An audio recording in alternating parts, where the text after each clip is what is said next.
नमस्कार, मंडल news bulletin में आपका स्वागत है। आइए पेश करते हैं आज के कुछ प्रमुख व मुख्य समाचार। अब तक यदि आपने मंडल न्यूज़ के इस चैनल को लाइक व सब्सक्राइब नहीं किया है तो जल्द से जल्द इस चैनल को लाइक व सब्सक्राइब जरूर कर दें।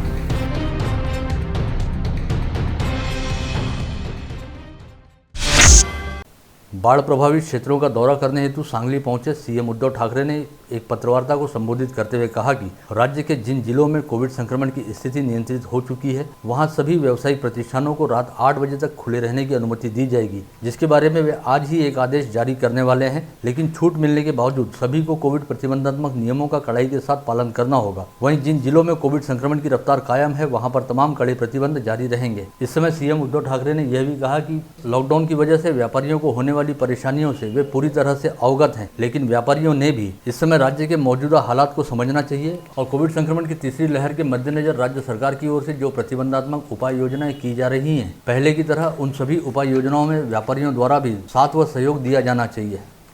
दुकानांच्या वेळेच्या बाबतीत म्हणाल तर मला असं वाटतं आज आपण एक आदेश काढतो आहे की दुकानांच्या वेळा आम्ही संध्याकाळी 8 वाजेपर्यंत करतो आहोत। मात्र ज्या जिल्ह्यांमध्ये रुग्णवाढ कमी होत नाही आहे त्या जिल्ह्यात मात्र ही बंधनं अशीच राहतील।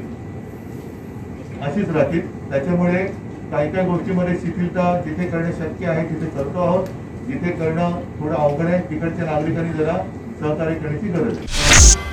राज्य शिक्षा मंडल द्वारा कक्षा 12वीं का परीक्षा परिणाम कल मंगलवार 3 अगस्त को घोषित किया जाएगा। इसके तहत मंगलवार की दोपहर 4 बजे कक्षा 12वीं का रिजल्ट ऑनलाइन तरीके से जारी किया जाएगा और सभी विद्यार्थी घर बैठे शिक्षा बोर्ड की वेबसाइट के जरिए अपना परीक्षा परिणाम देख सकेंगे। ऐसी जानकारी शिक्षा बोर्ड से जुड़े सूत्रों द्वारा दी गई है। वर्ष 2018 से 2020 के दौरान किए गए 3 अलग अलग आंदोलनों को लेकर तत्कालीन विधायक व मौजूदा पालक मंत्री यशोमती ठाकुर सहित विधायक बलवंत वानखड़े, जिला परिषद अध्यक्ष बबलू देशमुख, पूर्व विधायक वीरेंद्र जगताप, पूर्व जिला परिषद अध्यक्ष नितिन गुंडाने व हरिभाऊ मोहोड सहित अन्य कुछ लोगों के खिलाफ पुलिस द्वारा कानून भंग से संबंधित मामले दर्ज किए गए थे, जिसकी चार्जशीट स्थानीय प्रथम श्रेणी न्याय दंडाधिकारी तारडी की अदालत में पेश की गई, जहाँ पर सोमवार 2 अगस्त को मामले की सुनवाई होनी थी। इस समय खुद जिला पालक मंत्री यशोमती ठाकुर अदालत के समक्ष पेश हुई और उन्होंने अदालत के सामने अपनी जमानत अर्जी पेश की। बचाव पक्ष की ओर से सभी आरोपियों की जमानत हेतु किए गए युक्तिवाद को ग्राह्य मानते हुए अदालत ने पालक मंत्री यशोमती ठाकुर सहित सभी नामजदों को जमानत देना मंजूर किया। जिले की सांसद नवनीत राणा अमूमन मोदी सरकार के समर्थन में दिखाई देती हैं। साथ ही महाराष्ट्र सरकार व मुख्यमंत्री उद्धव ठाकरे की जबरदस्त आलोचना करते हुए चर्चा में भी बनी रहती हैं। साथ ही वे सोशल मीडिया पर भी काफी सक्रिय रहती हैं। लेकिन हमेशा ही केंद्र सरकार विशेषकर पीएम नरेंद्र मोदी की जबरदस्त प्रशंसक रहने वाली सांसद नवनीत राणा ने इस बार गैस दर वृद्धि को लेकर मोदी सरकार पर निशाना साधा है और बाकायदा चूल्हे पर खाना बनाते हुए अपना गुस्सा भी व्यक्त किया है। चूल्हे पर खाना बनाते हुए सांसद नवनीत राणा का वीडियो इस समय सोशल मीडिया पर जमकर वायरल हो रहा है।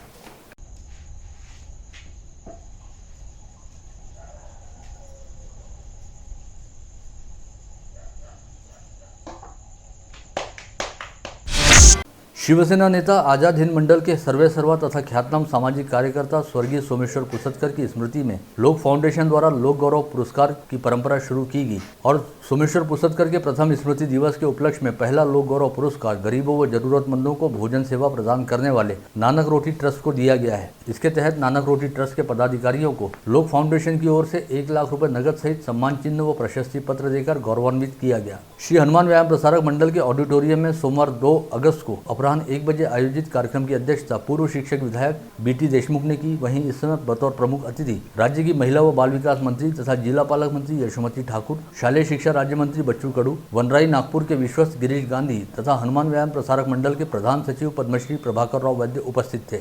आपली प्रेमाची व्यक्ती जी असते ना तिला जपून ठेवायचं असतं, तिच्या आठवणी जपून ठेवायच्या असतात आणि त्या आठवणींमधनं दुःख न घेता त्या आठवणीमधनं प्रेरणा घ्यायची असते आणि समोर चालायचं असतं। ज्या व्यक्तीने या अमरावतीला एक जिवंत स्वरूप दिलं।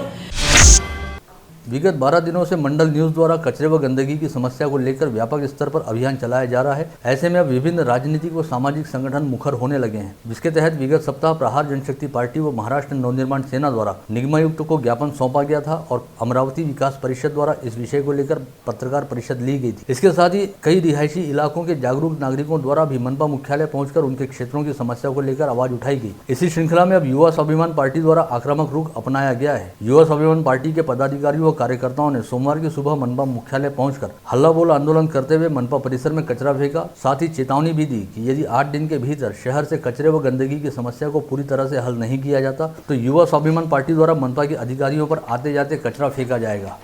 आज महानगरपालिकेच्या गेट समोर एक ट्रक भरून कचरा आम्ही टाकलेला आहे। अमरावती शहरामध्ये संपूर्णरित्या घाणीचे साम्राज्य पसरलेले आहे। हे घाणीचे साम्राज्य ठेकेदारांच्या व अधिकाऱ्यांच्या साठीगाठीमुळे सुरू आहे।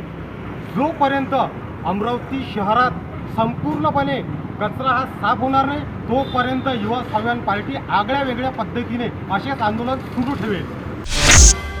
इसके अलावा मंडल न्यूज द्वारा चलाए जा रहे अभियान की गूंज खुद मनपा गलियारे में भी सुनाई देने लगी है। सोमवार को मनपा के नेता प्रतिपक्ष बबलू शेखावत तथा पूर्व महापौर व पार्षद विलास इंगोले ने निगमायुक्त प्रशांत रोडे को ज्ञापन सौंपते हुए शहर से कचरा संकलित करते हुए उसे कंपोस्ट डिपो पर पहुंचाए जाने के काम संबंधी पूरी जानकारी दिए जाने की मांग की है। ज्ञापन में कहा गया है कि कचरा संकलन का ठेका रहने वाले ठेकेदार द्वारा पूरे शहर से दिन भर के दौरान कितनी बार कचरा उठाया जाता है और कचरा कंटेनर ले जाने वाले वाहनों का GPS लोकेशन लिया जाता है अथवा नहीं, इसकी जानकारी प्रशासन द्वारा दी जाए। साथ ही कंपोस्ट डिपो पर लगाए गए CCTV कैमरों के फुटेज भी उपलब्ध कराए जाएं।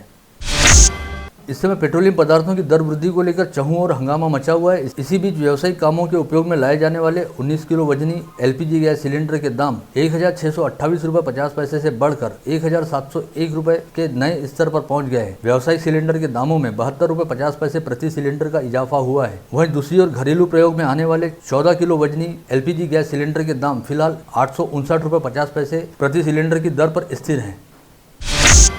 विगत सप्ताह हुई झमाझम व मूसलाधार बारिश का जोर अब काफी हद तक कम हो चुका है। इस समय यद्यपि शहर सहित जिले में चहू और बदरीला मौसम बना हुआ है, लेकिन बारिश काफी रुक रुक कर हो रही है। ऐसे में जिले के सबसे बड़े बांध अपर वर्धा में इस समय 58.78% जल संग्रह हो चुका है। वहीं विगत दिनों जिले के 5 मध्यम प्रकल्पों में से 4 मध्यम प्रकल्पों से जल निकासी करनी पड़ रही थी, किंतु अब जल स्तर की स्थिति नियंत्रण में आने की वजह से सभी बांधों के दरवाजे बंद कर दिए गए हैं और जल निकासी को रोक दिया गया है।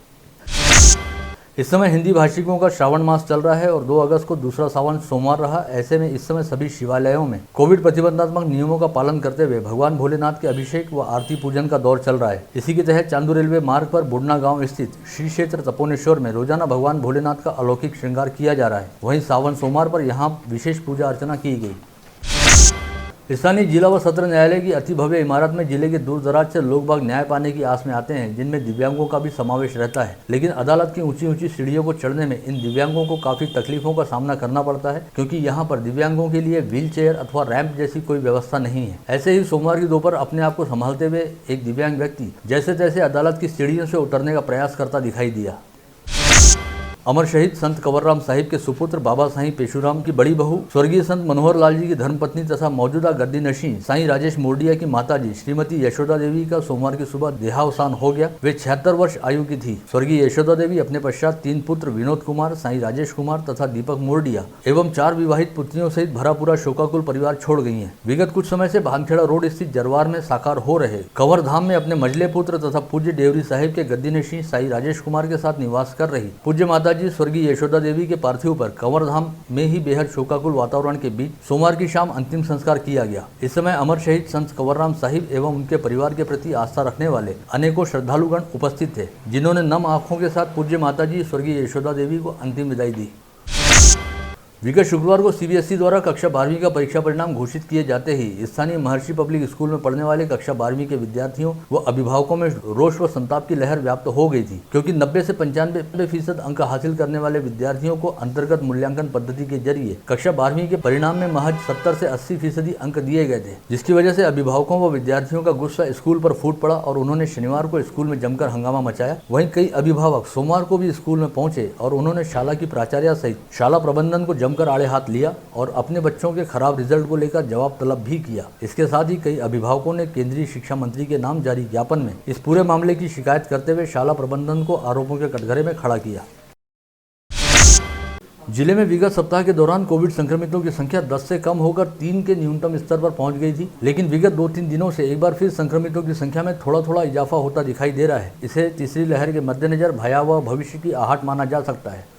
सोमवार को अमरावती जिले में 15 कोविड संक्रमित मरीज पाए गए। वहीं लगातार 15वें दिन कोविड संक्रमण की वजह से किसी मरीज की मौत नहीं हुई। इसके साथ ही अब कुल संक्रमितों की संख्या बढ़कर 96,534 पर जा पहुंची है। वहीं सोमवार को जिले के कोविड अस्पतालों से 6 मरीजों को कोविड मुक्त हो जाने के चलते डिस्चार्ज दिया गया। जिले में अब तक कुल 94,884 संक्रमित मरीज कोविड मुक्त हो चुके हैं। इस समय जिले में कुल एक्टिव पॉजिटिव मरीजों की संख्या 89 है, जिनमें मनपा क्षेत्र के 33 और ग्रामीण क्षेत्र के 56 मरीजों का समावेश है, जिनमें से इस समय 23 मरीजों का विभिन्न कोविड अस्पतालों में इलाज चल रहा है। साथ ही मनपा क्षेत्र में 26 तथा ग्रामीण क्षेत्र में 40 मरीज होम आइसोलेशन में रखे गए हैं। बीते 24 घंटे के दौरान जिले में 960 नागरिकों की कोविड टेस्ट की गई, जिसमें से 1.56% लोगों की रिपोर्ट पॉजिटिव आई है। यह विगत कुछ दिनों के दौरान पॉजिटिविटी रेट में काफी बड़ा उछाल है। वहीं इस समय कोविड संक्रमित मरीजों के कोविड मुक्त होने का प्रमाण 98.29% पर स्थिर है। सोमवार को समूचे संभाग में 32 नए संक्रमित मरीज पाए गए, जिनमें अकोला के 1, यवतमाल के 4, बुल्ढाना के 7 तथा वाशिम के 5 मरीजों का समावेश रहा। साथ ही सोमवार को 18 मरीज कोविड मुक्त हुए, जिनमें अकोला के 1, यवतमाल के 1, बुल्ढाना के 6, वाशिम के 4 नागरिक शामिल हैं। संभाग में अब तक 3,56,755 कोविड संक्रमित मरीज पाए जा चुके हैं, जिनमें से 3,50,579 मरीज कोविड मुक्त हो चुके हैं।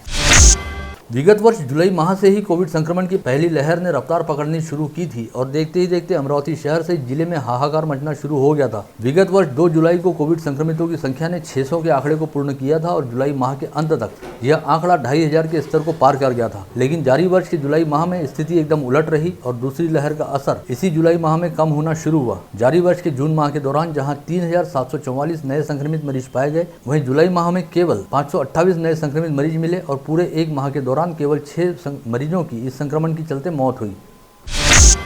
बीते वर्ष फसल बीमे के हफ्ते बीमा कंपनियों ने किसानों से भरवा लिए, लेकिन सोयाबीन व कपास का बड़े पैमाने पर नुकसान होने के बावजूद पूरा साल बीतने पर भी चांदूर बाजार तहसील के प्रभावित किसानों को फसल बीमा मंजूर नहीं किया गया। ऐसे में आक्रामक किसानों ने सोमवार की दोपहर तहसीलदार के कक्ष को अपने कब्जे में लेकर अनशन करना शुरू किया और तहसील कृषि अधिकारी को भी वहीं पर बिठा कर रखा। शहर के कुम्हारवाड़ा व जनता कॉलोनी परिसर में रहने वाली नागरिकों की समस्याओं की ओर 3 सप्ताह की अवधि बीत जाने के बावजूद कोई ध्यान नहीं दिए जाने की वजह से युवा स्वाभिमान पार्टी की महिला शहराध्यक्ष व पार्षद सुमति ढोके के नेतृत्व में युवा स्वाभिमान कार्यकर्ताओं व परिसर वासियों ने मनपा कार्यालय में ठिया आंदोलन किया और मनपा आयुक्त को अपनी समस्याओं का पत्र भी दिया। शहर के हीरा कॉलोनी व गोपाल नगर में बंद रहने वाली हाई टेंशन बिजली लाइन के तार व पोल को हटाने की मांग को लेकर प्रहार जनशक्ति पार्टी की ओर से महावितरण के मुख्य अभियंता को निवेदन दिया गया। एक दिव्यांग कर्मचारी की विकलांगता का मजाक उड़ाकर संपूर्ण राज्य में व्हाट्सएप ग्रुप के माध्यम से बदनामी करने वाले आमला विश्वेश्वर के प्राथमिक स्वास्थ्य केंद्र के स्वास्थ्य सहायक भगवान इटके के खिलाफ तत्काल कार्रवाई करने की मांग को लेकर प्रहार दिव्यांग सरकारी कर्मचारी व अधिकारी संगठन ने मुख्य कार्यकारी अधिकारी को निवेदन सौंपा है। जिला महिला अस्पताल व जिला सामान्य अस्पताल में सेवा देने वाले सुरक्षा गार्ड का वेतन विगत 4 माह से बकाया है। ऐसे में सुरक्षा कर्मियों को शीघ्र वेतन अदा किए जाने की मांग को लेकर प्रहार जनशक्ति पार्टी की ओर से जिला शल्य चिकित्सक को निवेदन सौंपा गया। राज्य के पदवी प्रमाण पत्र धारक पशु वैद्यकियों की मांगों को लेकर सरकार द्वारा कोई ध्यान नहीं दिया जा रहा। ऐसे में पशु चिकित्सा व्यवसायी संगठन की ओर से बेमियादी हड़ताल व धरना आंदोलन शुरू किया गया है।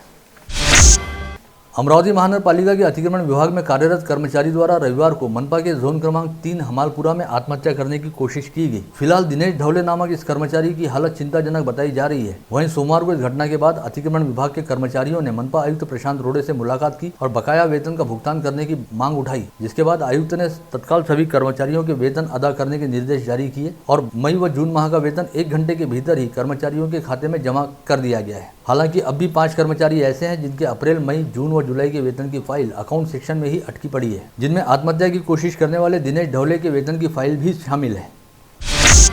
आगामी दिनों में आ रहे पर्व व त्योहारों को देखते हुए इस समय शहर पुलिस काफी हद तक अलर्ट हो गई है और मॉक ड्रिल व रूट मार्च किए जा रहे हैं। वहीं अब शहर पुलिस आयुक्तालय द्वारा वसंत हॉल में एक बैठक लेकर आगामी त्योहारों में शांति बनाए रखने की अपील सीपी डॉक्टर आरती सिंह द्वारा की गई है। इस समय शांतता समिति के सदस्यों से अपने अपने क्षेत्र में शांति बहाली के लिए प्रयास करने और जन जागृति करने की सलाह भी दी गई। इस बैठक में सीपी डॉक्टर आरती सिंह ने कहा कि अमरावती शहर की परंपरा रही है कि यहाँ पर उत्सव एवं त्योहार बेहद शांतिपूर्ण तरीके से निपटाए जाते हैं और आपसी भाईचारा व स्नेह कायम रहता है। वही परंपरा दोहराते हुए आगामी दिनों में आने वाले गणेशोत्सव व दुर्गोत्सव सहित अन्य त्योहारों के दौरान शांतता समिति के सदस्यों को शांति बहाली के लिए पुलिस के साथ मिलकर प्रयास करना चाहिए। शहर पुलिस आयुक्तालय के कर्मचारी श्रीकृष्ण इंगोले अपने सहयोगी के साथ दिन में पेट्रोलिंग कर रहे थे। इस समय वडरपुरा में सूरज देवकर व सुभाष देवकर नामक दो भाइयों के बीच झगड़ा चल रहा था। इन दोनों भाइयों के झगड़े में बीच बचाव करने और उन दोनों को समझाने के लिए श्रीकृष्ण जैसे ही आगे बढ़े, उसी दौरान सूरज देवकर ने अपने पास का चाकू निकालकर अपने भाई सुभाष पर हमला कर दिया। चाकू का यह वार रोकने के चक्कर में श्रीकृष्ण के हाथ पर चाकू लगा और वे घायल हो गए। फ्रेजरपुरा पुलिस ने तत्काल आरोपी सूरज देव को गिरफ्तार करते हुए उसके खिलाफ फौजदारी मामला दर्ज किया है। पुलिस उपायुक्त के निर्देश पर 2 साल के लिए जिले से तड़ीपार किए गए प्रभु कॉलोनी निवासी योगेश सुंडे को फ्रेजरपुरा पुलिस ने रविवार की दोपहर अमरावती शहर से हिरासत में लिया। गत रोज फ्रेजरपुरा थाने के पुलिस कांस्टेबल संजय काले अपनी डीबी टीम के साथ परिसर में पेट्रोलिंग कर रहे थे। इसी समय योगेश सुंडे कांग्रेस नगर रोड पर दिखाई दिया, जिसके तुरंत बाद उसे पुलिस द्वारा अपनी हिरासत में लिया गया। राजापेट पुलिस थाना क्षेत्र अंतर्गत जयनगर निवासी राहुल वानखड़े को पुलिस द्वारा एक नाबालिग को शादी का प्रलोभन देकर उसके साथ दुष्कर्म किए जाने के मामले में हिरासत में लिया गया है। जिले के रहीमापुर पुलिस थाना क्षेत्र में अंतर्गत आने वाले निम्भारी गांव स्थित एसआर पेट्रोल पंप पर काम करने वाले कर्मचारी व उसके साथी ने पेट्रोल और डीजल की बिक्री की रकम पर हाथ साफ कर दिया था। इन दोनों की तस्वीरें सीसीटीवी कैमरे में कैद हुई थी, जिस पर कार्रवाई करते हुए रहीमापुर पुलिस ने अकोला जिले के महसांग से दोनों आरोपियों को रविवार की रात हिरासत में लिया और अदालत में पेश किया, जहाँ से अदालत ने दोनों को 3 दिन के पुलिस रिमांड में भेजा है। गाड़गेनगर पुलिस थाना क्षेत्र अंतर्गत आने वाले विद्युत नगर में रविवार की सुबह 6:30 बजे के दौरान फूल व बेलपत्र लेकर अपने घर की ओर लौट रही महिला के गले पर झपट्टा मारकर अज्ञात दुपहिया सवार ने सोने का मंगलसूत्र छीन लिया। सीसीटीवी कैमरे के फुटेज के आधार पर गाड़गेनगर पुलिस अज्ञात चेन स्नैचर को ढूंढ रही है। नांदगांवपेट पुलिस थाना अंतर्गत आने वाले अंगोला खेत परिसर में खेती के विवाद को लेकर 2 समूहों के बीच जमकर मारपीट हुई और लाठियां भी चली, जिसकी वजह से दोनों ओर के कई लोग गंभीर रूप से घायल हुए हैं। पुलिस ने दोनों पक्षों से मिली शिकायत के आधार पर दोनों पक्षों के लोगों पर अपराध दर्ज किया है।